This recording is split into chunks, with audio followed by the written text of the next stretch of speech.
Coloquemos este espacio de escuela dominical en las manos benditas de nuestro Dios. Inclinemos por favor nuestro rostro. Señor, a ti damos gloria, honra y honor en Jesucristo nuestro Señor, porque solo tú eres digno de recibirla, oh Dios. Es en Cristo y por Él, por sus méritos, que nos acercamos a ti una vez más, dándote gracias por tus eternas misericordias, las cuales son nuevas cada mañana, y cada mañana somos testigos de ellas, Señor. Nosotros te suplicamos como iglesia hoy reunida en tu nombre, que nos hables, que nos guíes, que nos orientes, que nos alientes con tu Santo Espíritu. Des luz donde hay oscuridad para que podamos comprender, Señor, la palabra, tu palabra, poderla atesorar en nuestro corazón y poder ponerla por obra, Señor. Por favor, guarda nuestros corazones de cualquier tipo de prejuicios y ayúdanos a que seamos moldeados por tu palabra para que podamos engrandecer tu nombre en cada cosa que estudiemos y pensemos. Gracias por esta serie que has permitido que estudiemos y que ha sido de gran bendición para nuestras vidas. Y hoy, Señor, que vamos a seguir en ella, te pido tu ayuda, que tu Santo Espíritu me ayude a exponer tu palabra con fidelidad y que tu iglesia hoy pueda ser bendecida, Señor, y pueda ser alentada. Gracias por amarnos en Cristo. En el nombre bendito de nuestro Señor y Salvador, nuestro único Dios. Amén y amén. Bueno, mis hermanos, vamos a continuar con nuestra serie sobre teología sistemática. De manera particular, seguiremos estudiando acerca de la doctrina de la creación. En la mañana de hoy aprenderemos lo que enseña nuestra confesión de fe sobre esta doctrina. ¿Cuál doctrina? La doctrina de la creación. Por lo que trataremos de desarrollar esta escuela aplicando las mismas divisiones que encontramos en nuestra confesión de fe. Es decir, en su capítulo 4, nosotros encontramos que hay 3 párrafos y esos 3 párrafos van a ser nuestras 3 divisiones en esta mañana. En el párrafo 1 vamos a analizar, hermanos, el tiempo es corto. Voy a tratar de ser lo más claro, pero también lo más rápido posible para que podamos abarcar los 3 párrafos. En el primer párrafo abarcaremos o estudiaremos el tiempo, el autor, el propósito, la extensión, la duración y el resultado de la creación. Esto ya lo hemos visto, ya lo hemos estudiado. Sin embargo, queremos corroborar que las doctrinas bíblicas son las que están contenidas precisamente en nuestra confesión. Nuestra confesión extrae todas esas doctrinas bíblicas y las coloca en un orden para que nosotros podamos acceder a ellas y estudiarlas con mayor facilidad. Eso veremos en el primer párrafo. Repito, el tiempo, el autor, el propósito, la extensión, la duración y el resultado de la creación. En el segundo párrafo vamos a hablar, o la confesión de fe habla sobre el hombre en la creación y desarrolla temas como su constitución, su identidad y su integridad. Y por último, el tercer párrafo de nuestra confesión habla sobre el mandato particular que Dios le dio al hombre de no comer del árbol del conocimiento del bien y del mal. Y este párrafo precisamente sirve de antesala de lo que se habla más adelante en el capítulo 6, de la caída del hombre, del pecado y su castigo. Pero en este capítulo 4, párrafo 3, hay un pequeño eslabón que de alguna manera nos prepara para lo que sería esa gran tragedia en el capítulo 6. Entonces, esos van a ser los 3 párrafos que vamos a desarrollar. Recuerden cuál es el tema de hoy: la doctrina de la creación en nuestra confesión de fe de Londres de 1689. Recuerden que nuestra iglesia local, esta iglesia, la Iglesia Bautista Reformada Comunidad de Gracia, se adhiere de manera completa a los postulados de la Segunda Confesión de Fe de Londres de 1689. Esta iglesia local cree que es una confesión bíblica que se adapta a los postulados bíblicos y ortodoxos que la iglesia ha confesado y profesado durante la historia. Sin más preámbulos, hermanos, vamos a empezar con el primer párrafo. Si tienen la confesión de fe, si no, no importa.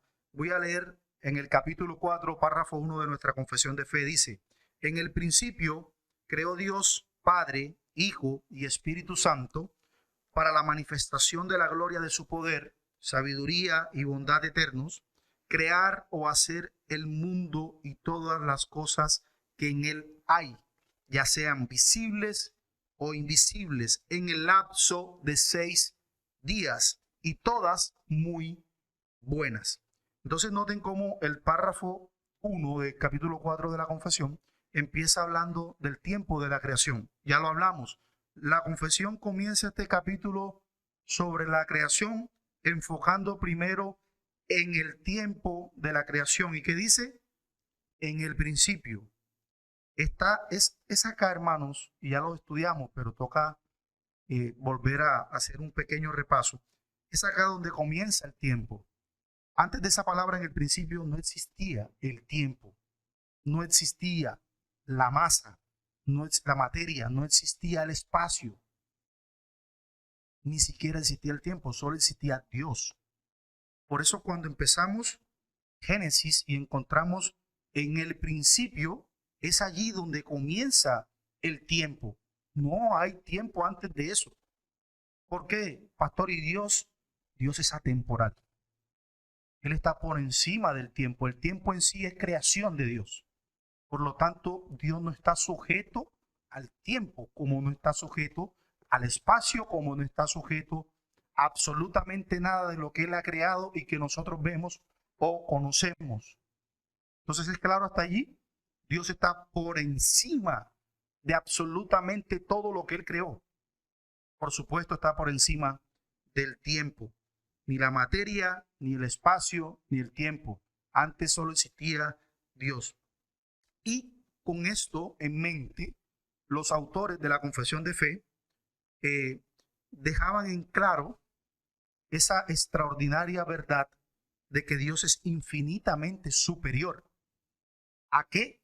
A todo lo creado. Es infinitamente superior a su creación. Su creación, Él está por encima de todo lo que creó.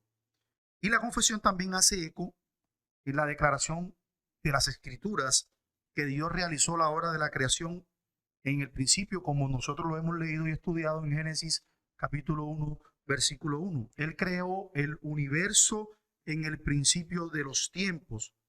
Varios filósofos y teólogos a lo largo de los siglos han especulado que la materia ha existido eternamente, o que Dios pudo haber creado el mundo desde la eternidad, pero porque ya existía una materia que estaba ahí eternamente.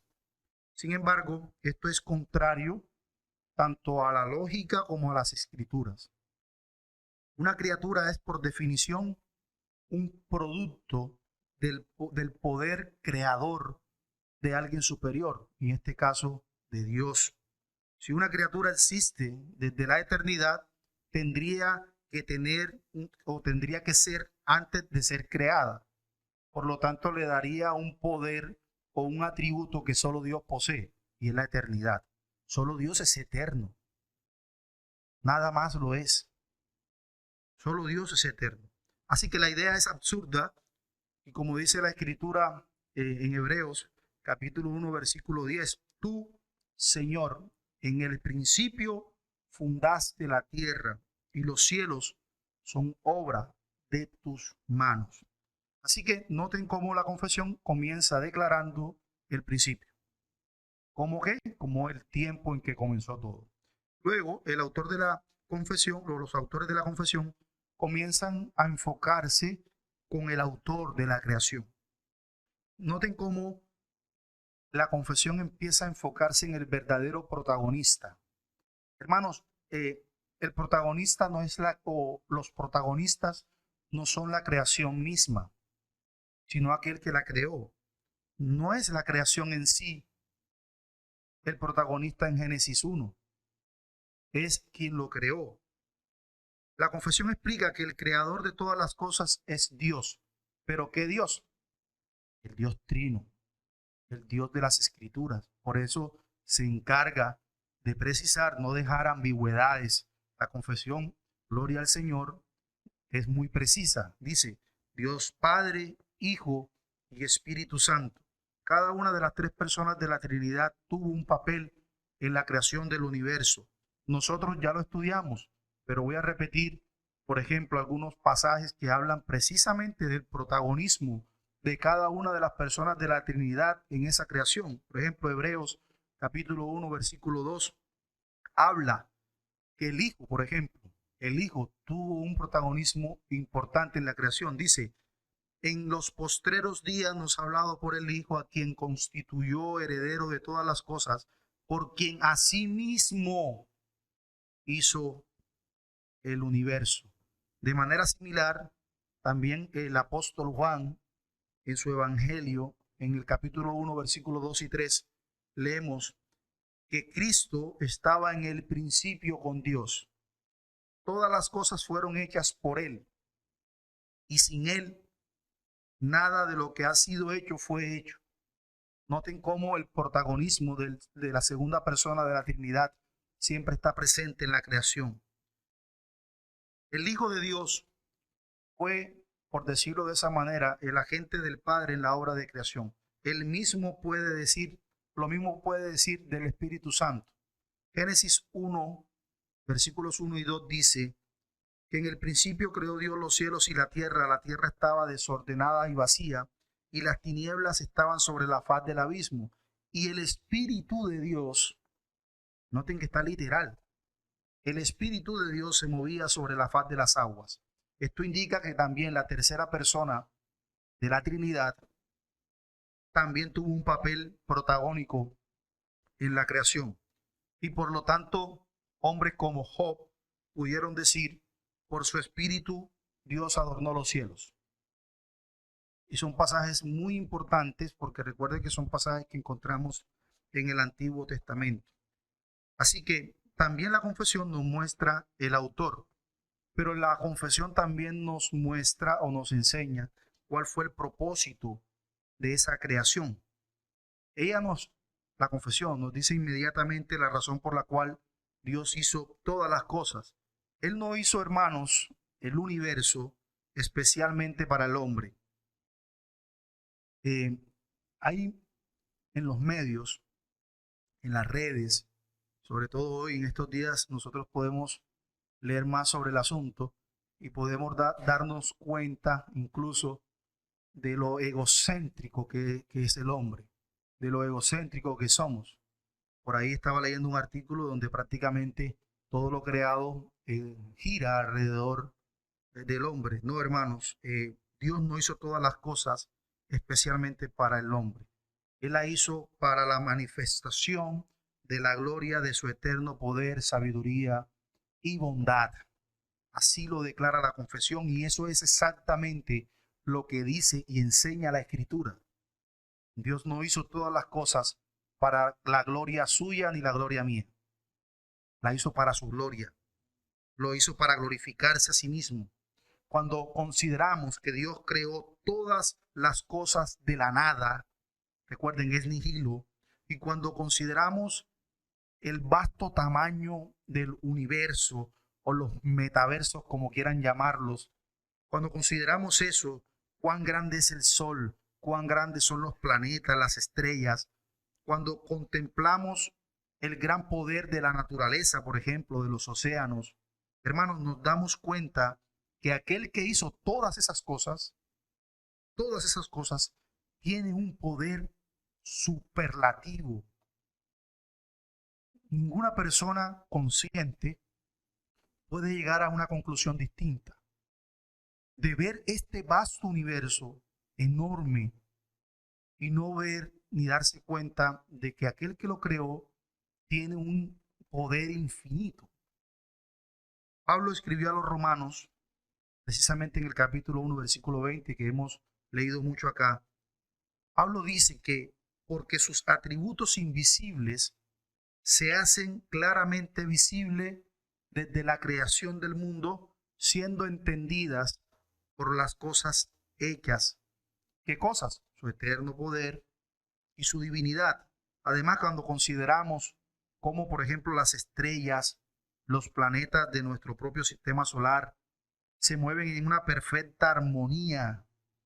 Porque, hermanos, esto no es simplemente que hubo una explosión cósmica y entonces cada cosa quedó en su lugar de una manera perfecta. Como me gusta mucho una ilustración que hacía un teólogo contemporáneo, que él decía, bueno, venga y desarme usted una bicicleta, la mete en una caja, luego la avienta y luego que la avientó, la tira a ver si la bicicleta le aparece armada.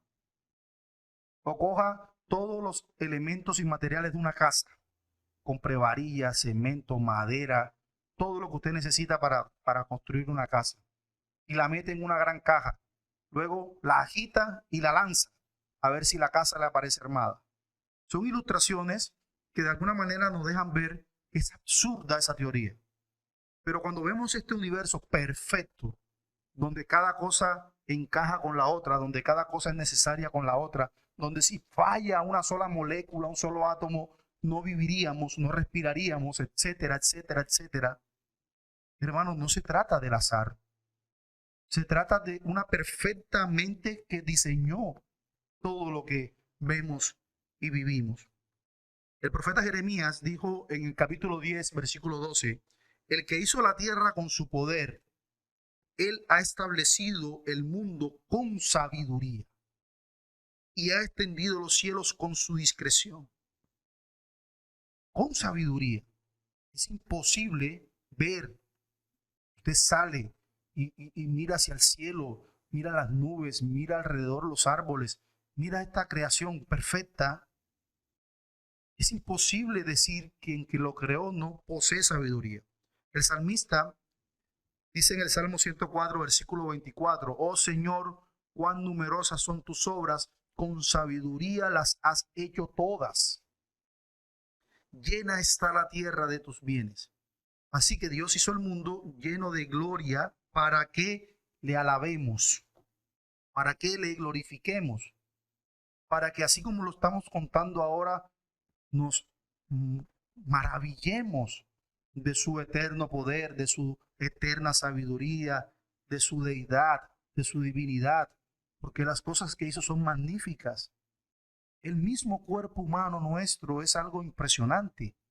Cómo funciona cada órgano, con cuánta exactitud todas las cosas están puestas en su lugar. Eso debe llevarnos a no solo maravillarnos, sino darle gloria a aquel que hizo todas las cosas. Por eso es que el apóstol Pablo concluye en Romanos capítulo 11, versículo 36, diciendo, porque en él, de él, por él y para él son todas las cosas, a quien sea la gloria por los siglos. Amén. Ahora bien, cuando la confesión dice que Dios creó o hizo el mundo, está afirmando que lo hizo de la nada. Es nihilo, de la nada. Repito, para que no existiera la mínima posibilidad de la idea absurda de que la materia era preexistente, de que la materia era eterna. No, simplemente la materia no existía. Dios la creó. Dios incluso, hermanos, hizo el barro, la tierra, de donde posteriormente sacó a quién? Al hombre.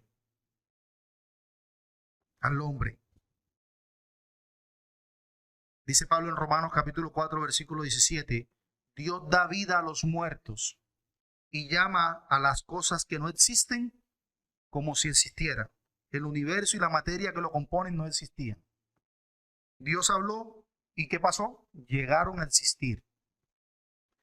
Como dice la escritura en Hebreos capítulo 11, versículo 3. Por la fe entendemos que el mundo fue hecho por la palabra de Dios, de modo que las cosas que se ven no fueron hechas de cosas que se ven. O de nuevo, como dice el Salmo 33, versículo 6. Por la palabra de Jehová fueron hechos los cielos y todo el ejército de ellos, por el aliento de su boca. que toda la tierra tema al Señor, que todos los habitantes del mundo se asombren ante Él, porque Él habló y fue hecho. Él mandó y se mantuvo firme. Entonces noten lo maravilloso que es entender esto, los propósitos por los cuales Dios creó todas las cosas. Y la confesión de fe lo plasma y lo deja en claro. Pero también habla de la extensión de la creación, es decir, qué fue o hasta dónde llegó, hasta dónde abarcó Dios su creación. Entonces la Biblia enseña también precisamente que Dios creó absolutamente todo lo que se ve, como también lo que no se ve. Es decir, que su extensión abarca todo lo que conocemos y lo que no conocemos.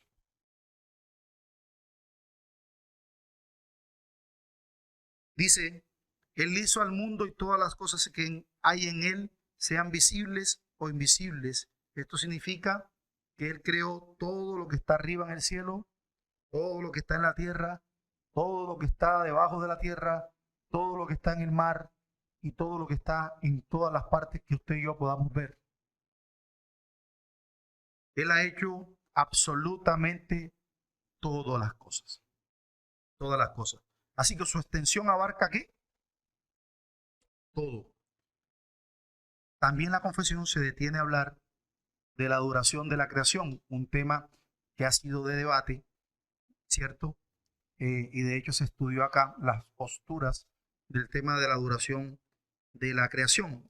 Y sobre la duración de la creación, la confesión es enfática en declarar que Dios creó el mundo en el espacio de 6 días. 6 días, desde los días de Charles Darwin, la adopción por la mayor parte del mundo de la teoría de la evolución. Muchos científicos y muchos teólogos, lamentablemente liberales, han afirmado que el mundo no pudo haber sido creado por Dios en 6 días de 24 horas. Por lo tanto, han inventado ya todas esas teorías y tesis sobre el tema de la creación, ya las expusimos, no vamos a volverlas a exponer. Sin embargo, los postulados de la confesión, los autores de la Confesión de Fe de Londres, así como también los de Westminster, recuerde que la Confesión de Fe de Londres fue tomada en gran parte de la Confesión de Fe de Westminster y de otras confesiones de fe como la Confesión de Fe de Saboya. Ellos estaban de acuerdo en que los días de la creación fueron 6. Sí, literales, de 24 horas. Y más allá de lo que la ciencia pueda hoy argumentar, nosotros debemos siempre pues creer a lo que la Escritura dice. La postura de la confesión es la postura de la Escritura. De la Escritura. Hermanos, ¿puede la ciencia estar equivocada? Por supuesto que sí. Porque es que hay cosas que están en Dios que son misterios. Pero el hombre en el afán de razonarlo absolutamente todo, muchas veces se encuentra, por supuesto, contradicciones entre lo que el hombre conoce y lo que Dios ha hecho. Por lo tanto, hay cosas donde nosotros debemos siempre creerlas por fe. Ahora, ¿Dios no pudo haber creado la tierra en 6 segundos? Pregunto, por supuesto que sí. Si él hubiese querido, así lo hubiese hecho. 6 horas, 6 segundos. Dios lo puede todo. Entonces la confesión afirma precisamente esa teoría. Ahora, ¿cuál fue el resultado de la creación? Cuando Dios hubo creado todas las cosas, las miró y las declaró como ¿qué? Buenas en gran manera. ¿Qué dice Génesis capítulo 1, versículo 31? Entonces vio Dios todo lo que había hecho y he aquí que era muy bueno. Entonces existía como Dios lo creó y como Él pretendía que fueran. Dios creó todas las cosas y eran buenas en gran manera. Así que ese primer párrafo, para ya ir cerrando el primer párrafo, resume precisamente esas cosas. El tiempo, el autor, el propósito, la extensión de la creación y el resultado de la creación. Ahora bien, El párrafo 2 de nuestra confesión habla sobre el hombre en la creación y desarrolla temas como su constitución, que ya lo estudiamos, su identidad, que ya lo estudiamos, y también su integridad. Voy a leer para ustedes el párrafo 2 del capítulo 4 de nuestra confesión. Dice así: después que Dios hubo creado todas las demás criaturas, es decir, 5 días, 24 horas literales, de la mañana fue la tarde, quinto día, creó al hombre. ¿Cuándo lo creó? ¿Qué día? El día 6. Creó el hombre. Y creó al hombre varón y hembra, con almas racionales y también inmortales. Ojo, hay una diferencia entre la eternidad y la inmortalidad. Es importante que lo aclaremos, ¿no? Es importante. El único eterno, ¿quién es? Dios. Dios creó en el hombre almas inmortales, pero el hombre tuvo un comienzo. El hombre no ha preexistido. Entonces es importante. El alma del hombre es inmortal. ¿Por qué? Porque Dios quiso así, que nuestras almas fuesen racionales e inmortales. Sigue la confesión diciendo, haciéndolos aptos para la vida con Dios, para la cual fueron creados. ¿Y a qué se está refiriendo aptos para la vida con Dios? A que nos hizo, en el principio nos hizo perfectos, buenos, capaces de poder cumplir su ley, de ser obedientes. A eso es lo que se refiere. Y noten que la confesión no se queda ahí. Dice, haciéndolos aptos para la vida con Dios, para lo cual fueron creados, siendo hechos a imagen de Dios, en conocimiento, justicia y santidad de la verdad, teniendo la ley de Dios escrita en sus corazones y el poder para cumplirla, y sin embargo, con la posibilidad de transgredirla. Es decir, no era inmutable. Dios creó al hombre capacitado, lo creó a su imagen y semejanza, lo dotó de justicia, santidad y verdad, con esa capacidad de poder cumplir su ley, la cual escribió en su corazón, pero con la posibilidad o la libertad de transgredirla, por haber sido dejados a la libertad de su propia voluntad. ¿Qué es voluntad? Albedrío. ¿Entendemos eso claramente? ¿Albedrío qué significa? Voluntad. ¿Cómo era la voluntad en la creación? Libre, no era esclava. ¿Qué pasó después que el hombre pecó?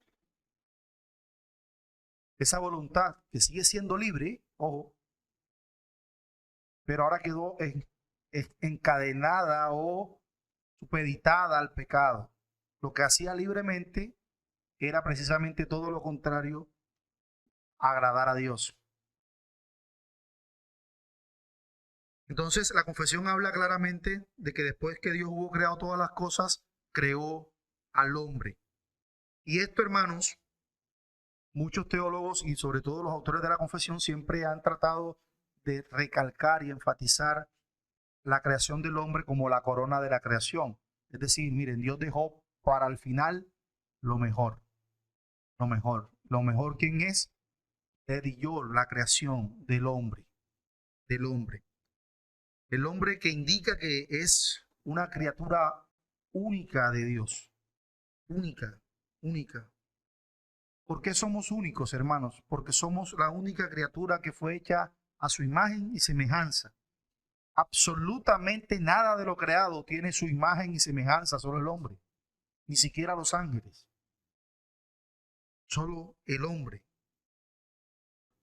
Así que Dios dejó lo mejor para el final, como decíamos. Y la confesión nos recuerda esto cuando comienza este párrafo con las palabras, después que Dios hubo hecho todas las demás criaturas, creó al hombre. Fue el sexto día, el último de los días de la creación. Y fue después de que Dios ya había creado los animales y había creado todo lo demás.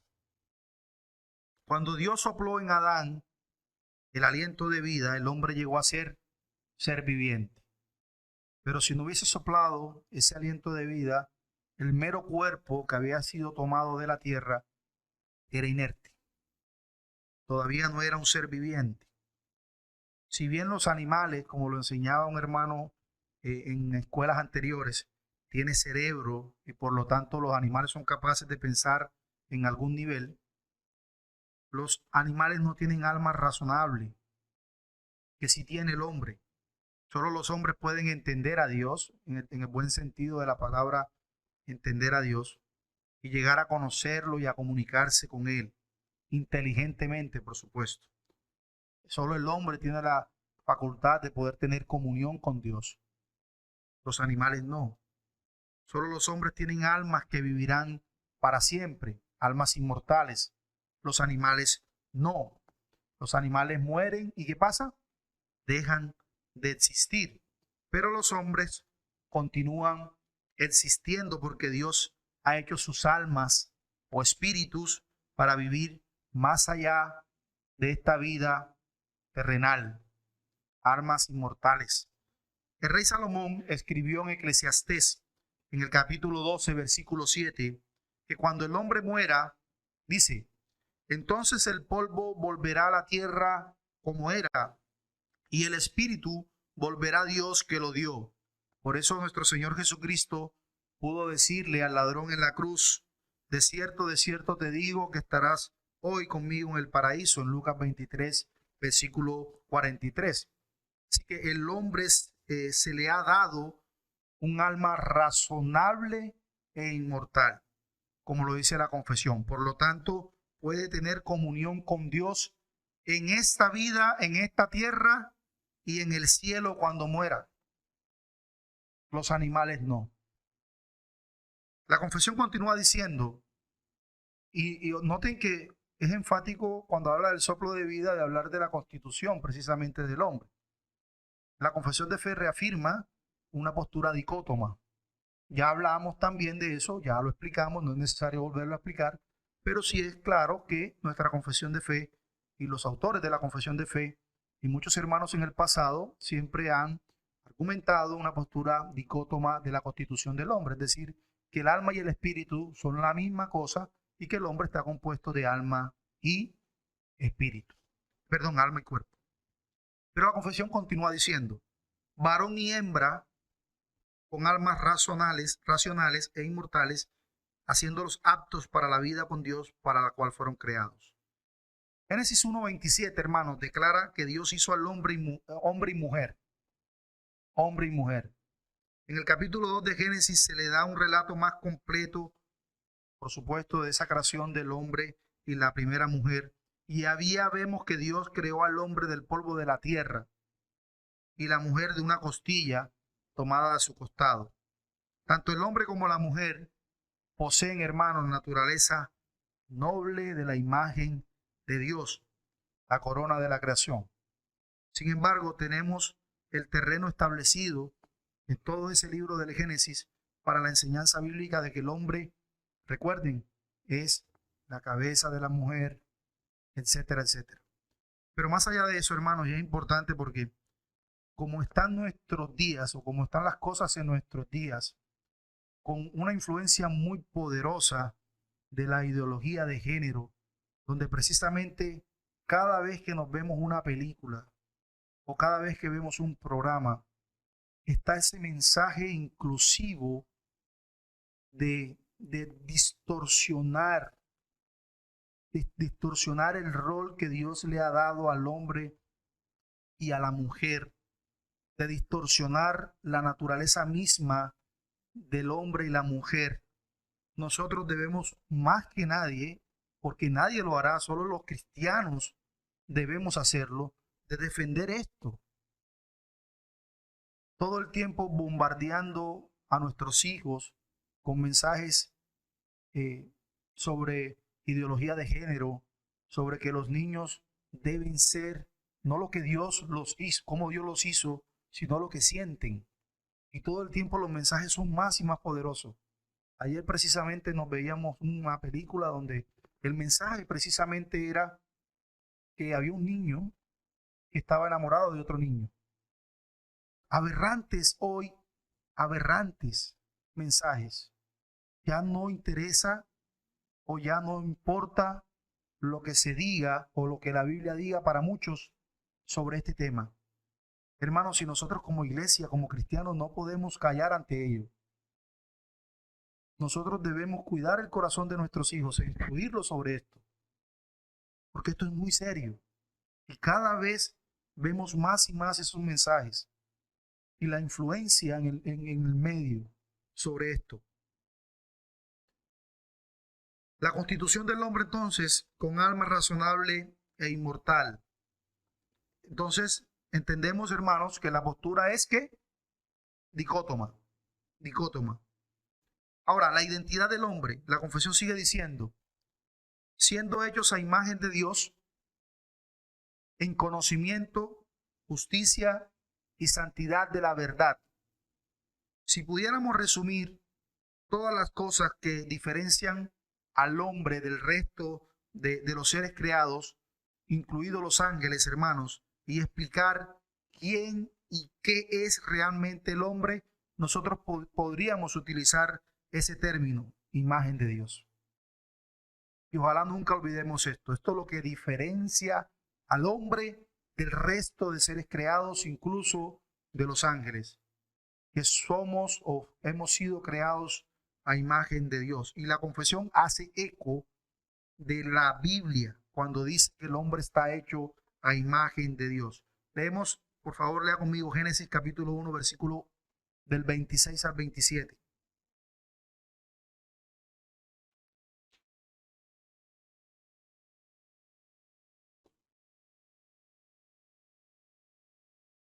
Dice Génesis 1, 26 y 27. Entonces dijo Dios, hagamos al hombre a nuestra imagen, conforme a nuestra semejanza, y señoree en los peces del mar, en las aves del cielo, en las bestias, en toda la tierra, y todo animal que se arrastra sobre la tierra. Así que Dios creó al hombre de su propia imagen, a imagen de Dios lo creó, varón y hembra lo creó.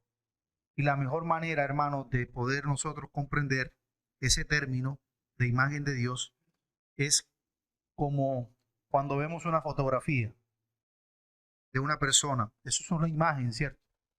Una semejanza de esa persona. Y si el hombre es imagen o semejanza de Dios, él es una representación visible de Dios.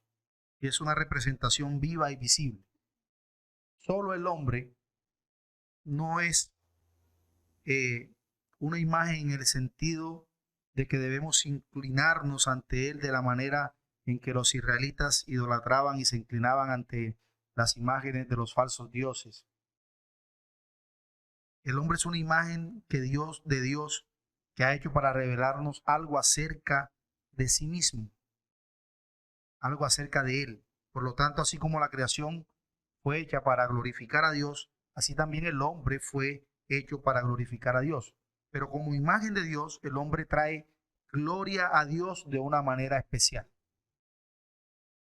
No sé si me hago entender. Así que aprendemos cosas acerca de Dios mirando al hombre que no aprendemos mirando al resto de la creación. Por ejemplo, ¿los hombres poseen misericordia? ¿Poseen o no poseen? Claro que sí. ¿Poseen bondad? ¿Poseen amor? Todos esos atributos que han sido comunicados de parte de Dios hacia nosotros, que fuimos creados a su imagen, nos enseñan algo de Dios. Nos enseñan algo de Dios. Y esas cosas no las va a aprender en ningún otro ser creado. Solo al ver al hombre. Así que es importante eso, porque el hombre, por haber sido hecho a imagen y semejanza de Dios, trae gloria a Dios. Trae gloria a Dios. Ahora bien, la integridad del hombre, porque se me está acabando el tiempo. Esto es importante, dice, teniendo la ley de Dios escrita en sus corazones y el poder para cumplirla, y sin embargo con la posibilidad de transgredirla por haber sido dejados a la libertad de su propia voluntad, que era mutable. Una de las razones por las que los hombres, eh, o por la que el hombre es un agente moral, es aquella brújula, por llamarlo de esa manera, esa brújula moral que Dios ha puesto dentro de él. La confesión de fe dice que Adán y Eva tenían la ley de Dios escrita en sus corazones. Y esta declaración, por supuesto, se basa también, o Pablo se basa en esto, en Romanos capítulo 2, versículo 14, en que Pablo dice, porque cuando los gentiles que no tienen ley, es decir, la ley escrita, la Torá, ellos no tenían la ley, los gentiles no sabían absolutamente nada de la ley de Dios, porque la ley de Dios fue dada a un pueblo específico, recuerden eso.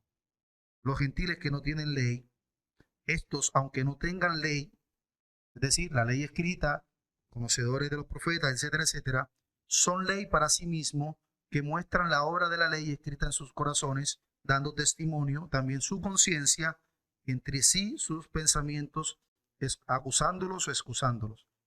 Esto fue cierto en Adán, hermanos.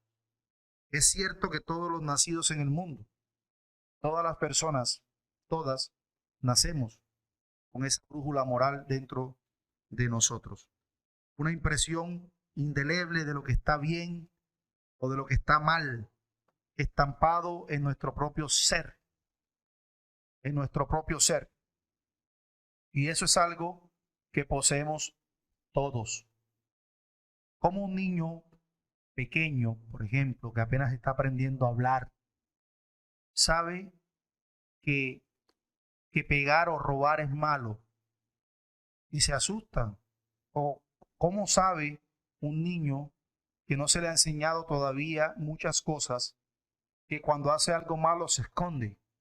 Todas esas cosas, hermanos, es por esa brújula moral escrita dentro de nosotros, dentro de nuestros corazones. Y como lo dice la Escritura, acusándonos o defendiéndonos. Cuando usted hace algo correcto y se le juzga mal, su conciencia está tranquila, ¿cierto? Y dice muchas veces, no importa, yo tengo mi conciencia tranquila porque yo sé que actué bien. Yo hice lo correcto. ¿Y de dónde saca usted eso? ¿De dónde saca esa convicción de que usted hizo lo correcto? ¿De dónde? De lo que está acá. Le dice, le defiende o lo acusa. Cuando hacemos algo malo no nos da un sustico. No se nos acelera el corazón porque sabemos que estamos haciendo algo malo. Correcto, así es, se esconde, se esconde. Entonces, hermanos, es importante, las escrituras registran precisamente esta gran verdad, que Dios puso esa ley escrita en el corazón, pero le dio la libertad para que ¿qué? Para que pudiera transgredirla o no. Ahora, el párrafo 3, ya para terminar, porque se me acabó el tiempo, habla sobre ese mandato particular que Dios le hizo al hombre de no comer del árbol del conocimiento del bien y del mal. Y esto, como les dije en el principio o en la introducción, va a servir de antesala de lo que posteriormente va a pasar. ¿Qué pasa después? El hombre viola ese pacto de obras, el hombre va y come de ese árbol, de ese fruto prohibido, y cae en la desgracia, o como la misma confesión de fe lo explica en el capítulo 6, de la caída del hombre, del pecado y su castigo. Ya lo voy a leer y lo cerramos. Dice, además de la ley escrita en sus corazones, recibieron un mandato de no comer el árbol del conocimiento del bien y del mal. Y mientras lo guardaron, fueron felices a su comunión con Dios y tuvieron dominio sobre las criaturas. La confesión, pues, es clara en decir que mientras obedecieron, ellos fueron ¿qué? Felices. Y no fueron felices quizás en el sentido que conocemos nosotros la felicidad, sino que se encarga de hablar de que eran felices en su comunión con Dios. Porque lo que más bien le hace al hombre, hermanos, es Dios. Es Dios. Dios sabe que lo que más necesitamos de manera apremiante precisamente es que nuestra relación con Él esté sólida. ¿Cuál es el mejor o el supremo bien del hombre? Que precisamente tenga comunión con aquel que lo creó. Y esa comunión nosotros la tenemos a través de nuestro bendito Señor y Salvador Jesucristo. Es a través de Él. Hermanos, no es ni por la intercesión de María, ni por la de los santos. Es a través y únicamente a través de Jesucristo que tenemos comunión ¿con qué? Con Dios. Así que hermanos, ya con esto terminamos. Oramos y tenemos un espacio de preguntas y de aportes y de preguntas pringamoseras, porque hay bastantes hermanos invitados que tienen muchas preguntas. Oremos. Señor, te damos gracias por tu infinita misericordia, por tu palabra. Gracias por permitirnos, Señor, poder exponer este tema. Te pido, Dios, que no solo seamos oidores de tu palabra, sino que podamos albergarla y podamos ponerla por obra. Ayúdanos siempre, ante toda circunstancia que se levanta en nuestros corazones, que tú seas veraz y nosotros mentirosos. Ayúdanos siempre, Señor, a exaltarte y glorificarte por lo que tú nos has enseñado en Cristo. Gracias, Señor. Gracias. Amén y amén. Preguntas y aportes.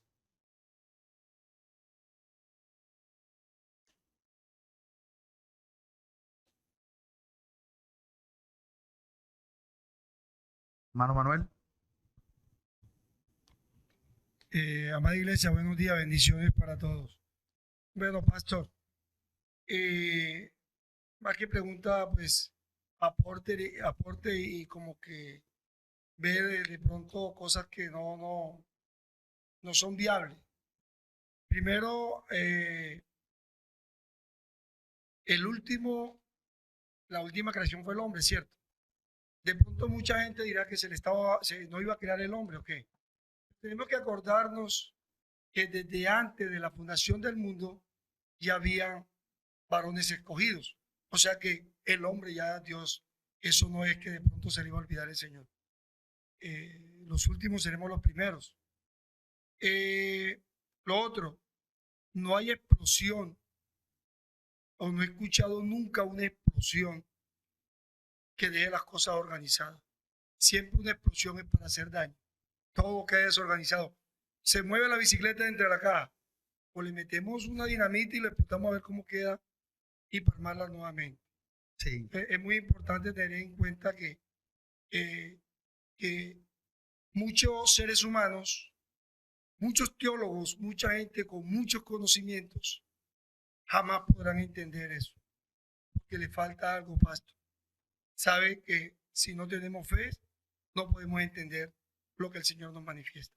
Ese es mi aporte. Amén. Así es. Hay cosas que solo se entienden es por medio de la fe, no por medio de la razón. Ahora bien, la hermana Verónica. Buen día a todos. Pastor, usted sabe que usted acabó de decir que el hombre es el único que posee alma inmutable, ¿cierto? Alma inmortal. Inmortal, Mutable. No, inmortal, disculpe. Pero cuando habla Pablo en la carta que dice que el alma del hombre es una y el alma del animal es otra, en ese aspecto, ¿a qué se está refiriendo? Porque precisamente eso. Exacto. no, cuando dice que el alma, que uno tiene un alma y el otro, y ambas van a perecer y van a morir. Y no es Eclesiastés, es Pablo que lo escribe. El único ser creado con alma inmortal es el hombre. Los animales mueren y dejan de existir. El hombre muere aquí en la tierra, pero hay una siguiente vida. Y es precisamente por su inmortalidad, su alma inmortal. Esa es una de las cosas precisamente que nos difieren de los animales. ¿Cómo sabemos nosotros que que un animal muere y deja de existir. Si ninguno de nosotros ha experimentado después de la muerte nada, o sea, o nosotros que estamos aquí, pues porque la Biblia lo enseña, pero no porque quizás nosotros lo sepamos. Pero la Biblia sí enseña de que la única alma inmortal es la del hombre. Por lo tanto, es concluyente de que si los animales mueren, no tienen o no poseen un alma inmortal, por supuesto dejarán de existir. No sé si... Amado pastor, buenos días a la amada iglesia, y que esa inmortalidad en el hombre es derivada del único que tiene inmortalidad y que habita en luz inaccesible, Así Dios. es. Ahí es donde tiene que mirarse también esa parte de la inmortalidad, No, y de que es hecho derivada a partir del momento de la creación. Correcto. De hecho, la inmortalidad precisamente hace parte de la imagen de Dios, esa imagen que Dios imprimió en el hombre. Precisamente por eso los animales carecen de ella, porque los animales no fueron creados a imagen de Dios. Cuando hablamos de imagen de Dios, recuerden que tenemos que hablar de atributos también. Y por supuesto, la inmortalidad, como bien lo dice el hermano Neisser, es un atributo de Dios también, pero que solo Dios puede transmitir al hombre. No sé si quedó clara, Vero, o hay dudas con relación a eso. De hecho, ustedes saben que una de las campañas de los animalistas de nuestros días es precisamente comparar al hombre con los animales o darle igual valor. Eh, una de las luchas precisamente de los animalistas es esa, tratar de igualar el valor del hombre al de un animal. De hecho, eso es algo que el mismo Señor Jesucristo incluso rechazó cuando, por ejemplo, exhortaba a los hombres con relación al tema del día de reposo.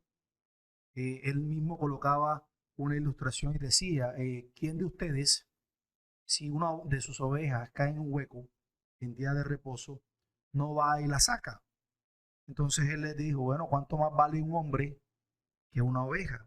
Y eso es un caso muy claro, precisamente de dar valor al hombre como imagen de Dios, como creación de Dios, como corona de su creación, que es muy superior al hombre. Y lo vemos en Génesis. Dios creó al hombre para gobernar y sojuzgar toda su creación. Y por supuesto los animales de la tierra son infinitamente inferiores al hombre. De hecho, cuando Noé sale del arca, ustedes ven que cuando Dios hace el pacto, Dios le dice que los animales temerán al hombre y que todo animal le serviría a Noé y a sus descendientes como alimento. Y precisamente dando nuevamente el orden que debe ser, como ser superior el hombre con relación a los animales. Y eso también se refleja en su parte inmaterial, que es por supuesto la inmortalidad del alma del hombre. No sé si fue claro. ¿Otro aporte, otra pregunta? Voy a hacer el último comentario con relación al tema de Génesis y la interpretación, que si son literales o no son literales. A mí me gusta mucho lo que decía el doctor Martin Lloyd-Jones. Martin Lloyd-Jones decía que él no tendría evangelio si él no interpretara Génesis como historia. Es decir, como si fuese, o como lo que es, un género literario que se tiene que interpretar de manera literal. Él decía, si Génesis no es historia, yo no tengo evangelio. Porque lo que se cuenta en Génesis y la interpretación que se da al libro del Génesis es fundamental para nosotros comprender las verdades del evangelio. Entonces, tratar de dar una interpretación figurada o distinta a la literal en Génesis es bastante difícil y complejo para el resto de la interpretación.